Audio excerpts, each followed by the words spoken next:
From the campus of the University of Kentucky, you're listening to Behind the Blue. I'm Cody Kaiser with UK Strategic Communications. As we welcome students, faculty, and staff back to campus for the spring 2026 semester, this episode of Behind the Blue offers a moment to pause, reflect, and look ahead.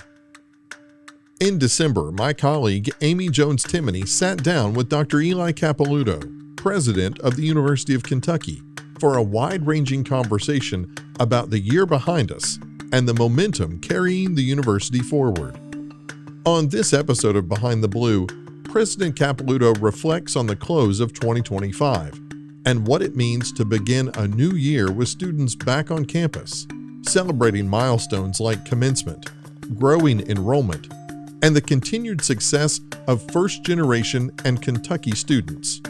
He also discusses how the university has navigated a changing external landscape, staying grounded in core principles like dignity, respect, and a steadfast focus on putting students first.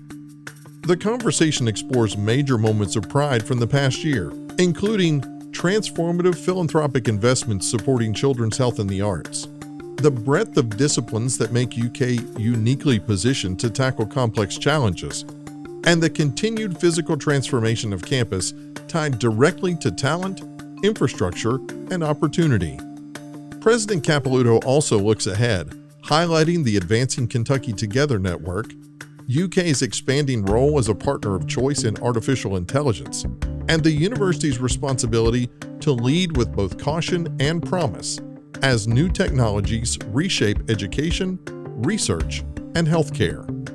Throughout the conversation, one theme remains constant: the university's mission to advance the Commonwealth, to help build a Kentucky that is healthier, wealthier, and wiser, and the people across campus who make that work possible every day. Hello and welcome to Behind the Blue. I'm Amy Jones-Timoney from UK's Office of Public Relations and Strategic Communications, and we are so happy to be here today with President Eli Capilouto. Thank you for joining us. Thank you for the invitation. You know, it seems like yesterday we were here in August talking about what was to come for the fall semester. And here we are again now talking about what the entire year was like and looking ahead to 2026. So I know time goes really fast, especially when so much is going on. What has this fall semester been like from your perspective?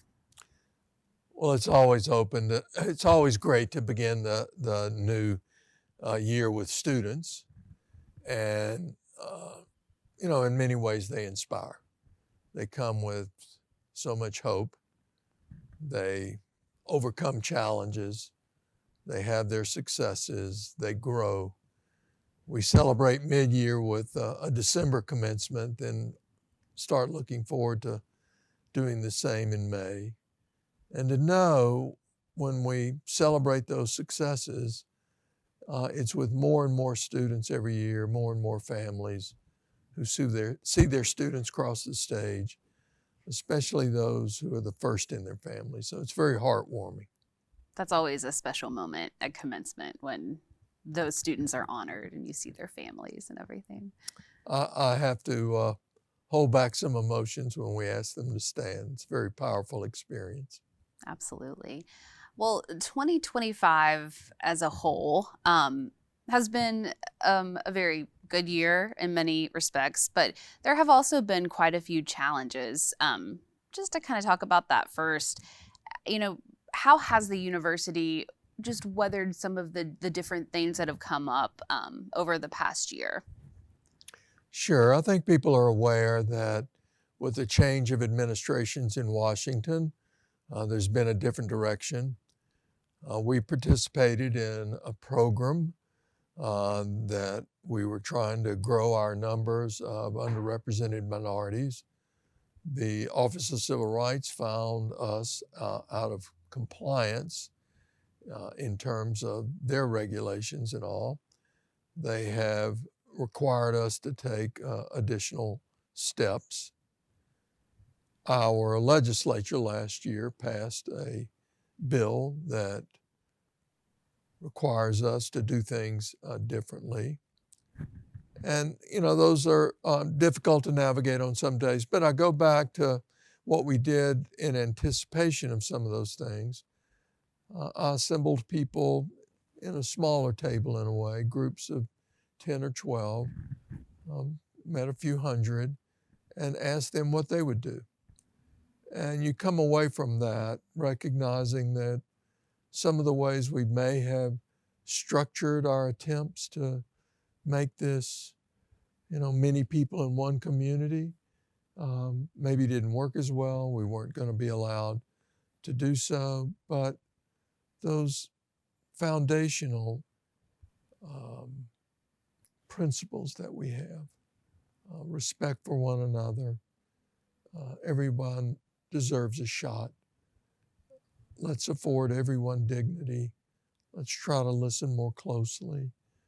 I found that to be a deep commitment on our campus, and I feel like we'll continue to make progress in being many people in one community.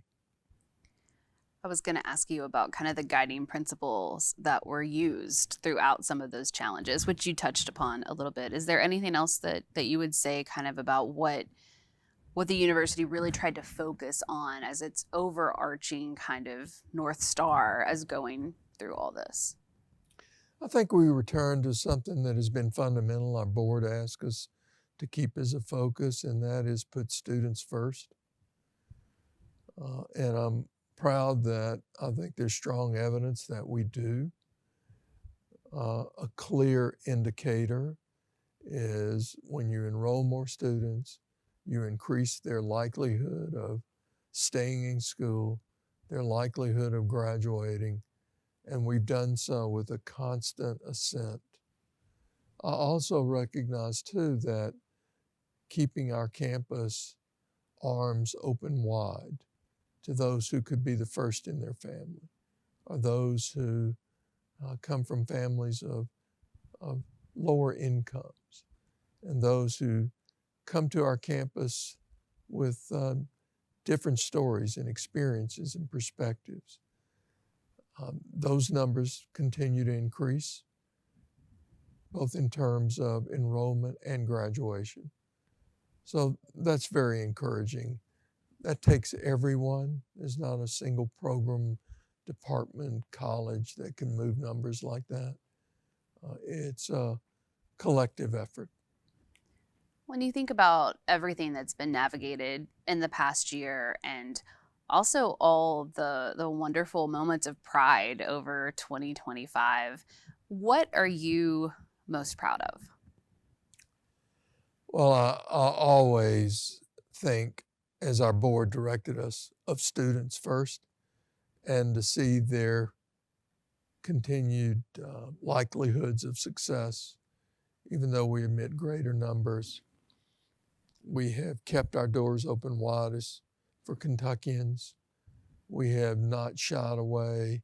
In fact, we have leaned in to keeping our doors open wider to those who may be financially at risk, to those who may have gone to the high school or school system that couldn't afford, the AP courses or advanced placement and dual credit, those kinds of things. So that's enormously encouraging to me. Then I can't help but be deeply moved by people who invest in us. We had Tom Golisano, founder of Paychex. He really sought us, made a commitment of $50 million, largely an undesignated gift, but in return, our promise to do what we do so well, and that is focus on the health of children, especially those with intellectual and developmental disabilities. And then the Gatton Foundation steps forward again with a record-setting gift of $150 million so that we could provide the arts on our campus with the facilities that attract and retain students and faculty. And as I said on the day we accepted that, many and maybe most of the students who participate in those programs are not art or music majors, but because of their participation, they can more creatively and effectively do what they're going to do in the future, whether it's being an engineer, an accountant, you name it. They're going to be better for it. So to have people invest and to know that in my conversations with those individuals, it can be a case where people are in the twilight of life and they want to invest in an institution that will continue when they're gone what is dear to them. And in this case, taking care of children, making certain the University of Kentucky can provide the very best in education. Those are moving because I know it is a tribute not only to the people who are here now, but the people who came before us. I think it's so interesting, especially the two gifts in the past few months, ranging from children's healthcare to the arts. But I think that it also shows the breadth and depth of what this university does, right? You know, we heal in a lot of different ways, which I think you mentioned at the event. Yeah, it's really spectacular. I think the people who are closest to the University of Kentucky in terms of geographic proximity may not know that when they drive through or around our university, we're one of only a large handful in this country that has this array of disciplines, which is enormously powerful, the opportunities you just mentioned. But the challenges we face today don't lend themselves to solutions uncovered by one discipline. It takes transdisciplinary approaches to tackle the big issues. And that's a strength at our university. So we're a place where we're going to prevent more disease. We're going to treat and heal more people who suffer from disease. We're going to educate more, discover more, especially when it comes to challenges that most daunt Kentuckians, whether it be health, energy, advanced manufacturing, and we're going to be that place of opportunity. Another, I think probably pride point you would say about the momentum of the past year and especially this semester is the Advancing Kentucky Together Network and some of the developments that we've announced around AI and being a partner of choice for AI. Can you talk a little bit about that? Thank you for asking me that. It reminds me that we need to recognize our Board of Trustees. They're Kentuckians. They share one thing, and that is their affection for the state. As I heard a cleric say recently, love is not something you feel, it's something you do. And they ask us to do more for Kentucky. And 2 years ago, they said, you're doing great things.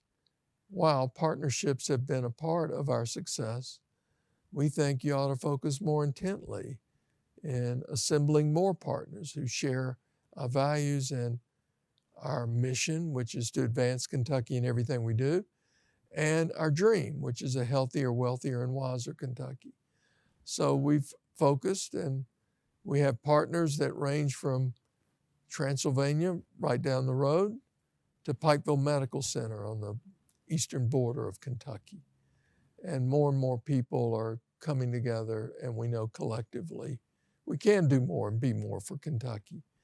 And then at this last year's retreat, it's not the first time our board has discussed artificial intelligence, but given its accelerated impact on almost everything we do, they ask us to be a partner of choice And again, we're doing that with all kinds of entities, but in this case, having Microsoft as a corporate partner, they're able to provide everything from a physical presence on campus for training and certification to enabling our investigators to use the power of artificial intelligence to more rapidly answer those perplexing problems that face Kentuckians.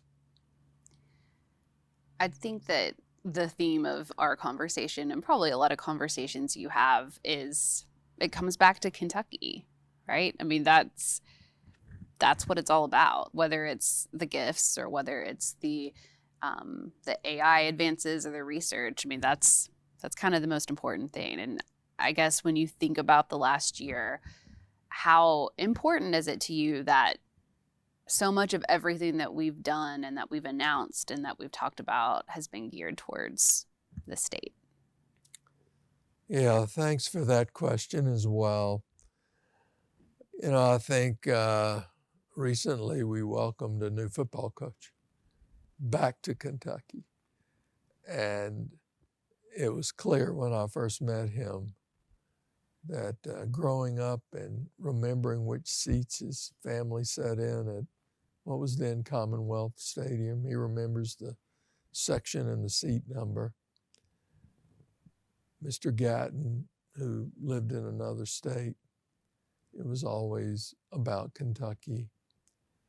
I think the people that come here, even though they may not have been born here, like me, immediately recognize your responsibility to our Commonwealth. It's a common good we have to advance. And we have more Kentuckians that enter our freshman class every year, but we have more non-residents who have some linkage to Kentucky. Some, it could be a family member from a generation ago, but some who fell in love because, they thought they would stop by on their way back from some college tours and fell in love with this remarkable place. So yeah, it is in and of Kentucky. That's what it's all about. And yesterday I was in Washington, D.C., meeting with our federal delegation. Last week I was in Frankfurt, meeting with the representatives that our fellow citizens elect. And that's their expectation too. Do more, be more. We want to be healthier, wealthier, and wiser. And what can we do to help? Well, we've talked about the growth of students and what's going on with different gifts, but I think the other thing that I wanted to kind of talk about that relates to that, because I think it shows the momentum and the growth, is the continued physical transformation of campus. I feel like in the last year, it's been very apparent if you drive by certain parts of campus, just how much it's changing. How is it more than just building? How is it, linking to that greater theme of advancing Kentucky?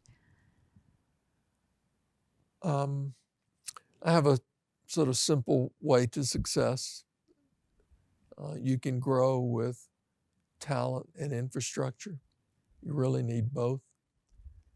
Infrastructure, there's some basic things you certainly have to do our work.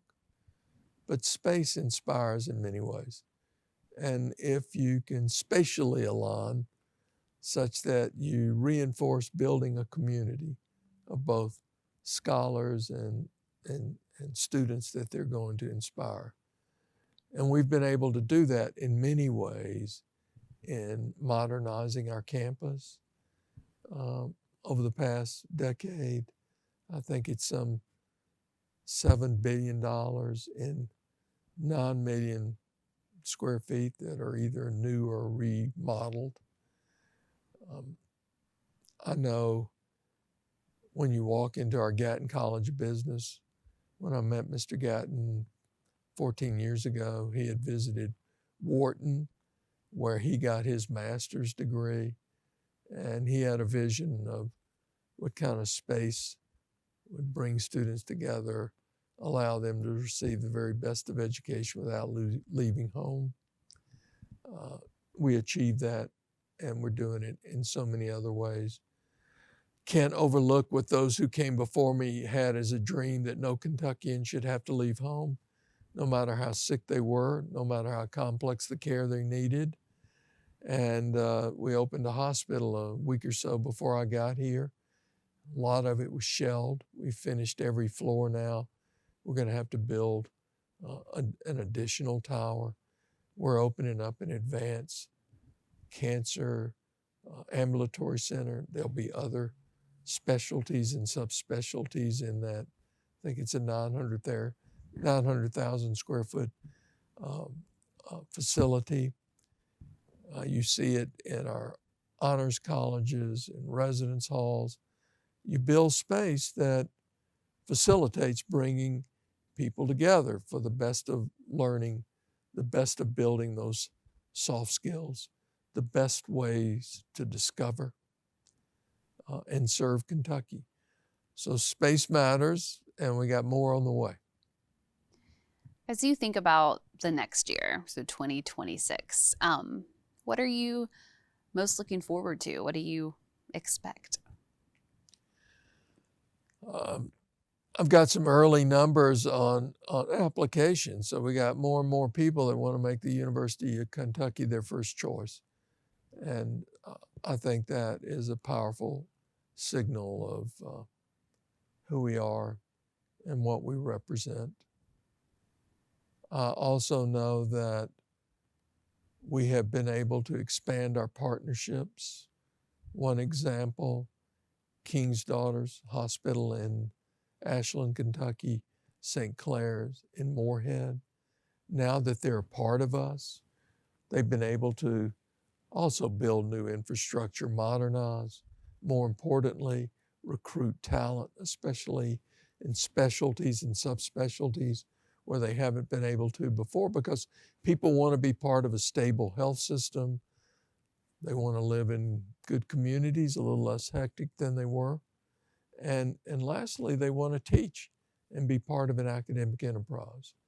We have students from our medical campus in Lexington that rotate through those hospitals in rural areas. And, we opened a few years ago 2- and 4-year medical schools in northern and western Kentucky. So now we have AI that's inserting itself in almost everything we do. And I'm so pleased that we're not afraid of that. We know it has peril, but our responsibility is to find the promise.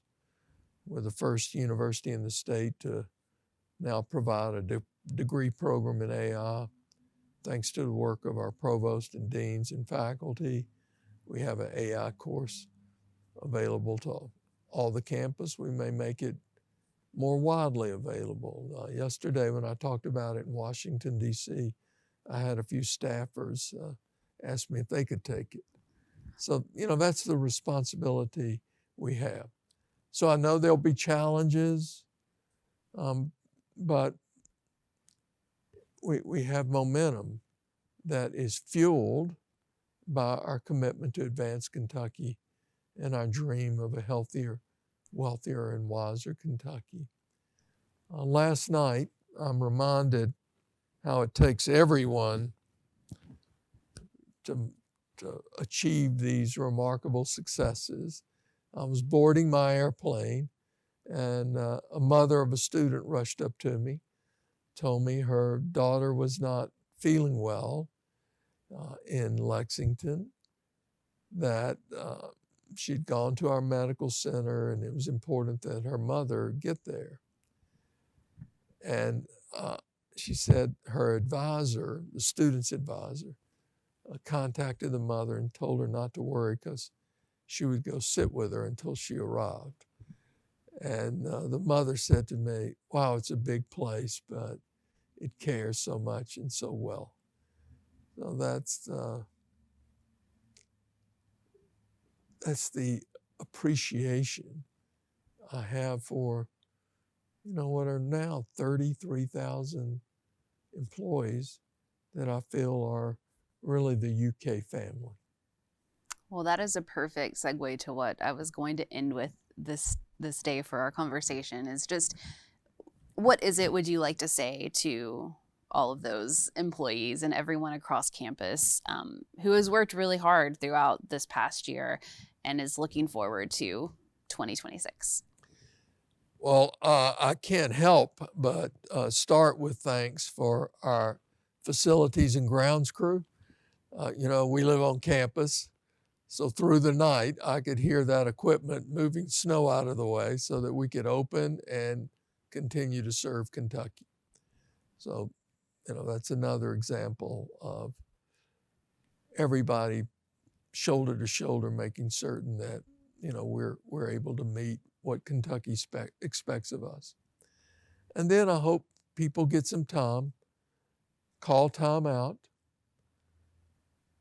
try to put your phone and electronic connections down, wrap your arms around your family, be grateful as we are to have you as part of this family.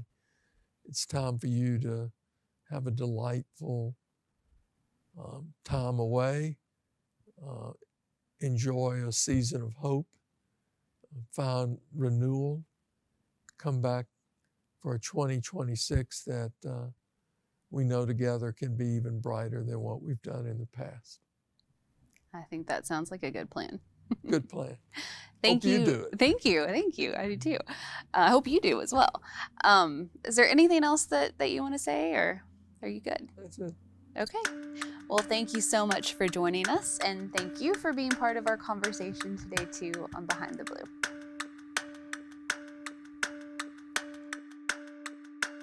Thanks for listening to Behind the Blue. Behind the Blue is a production of the University of Kentucky. For more stories about how the University of Kentucky is advancing our Commonwealth, visit UKnow.uky.edu.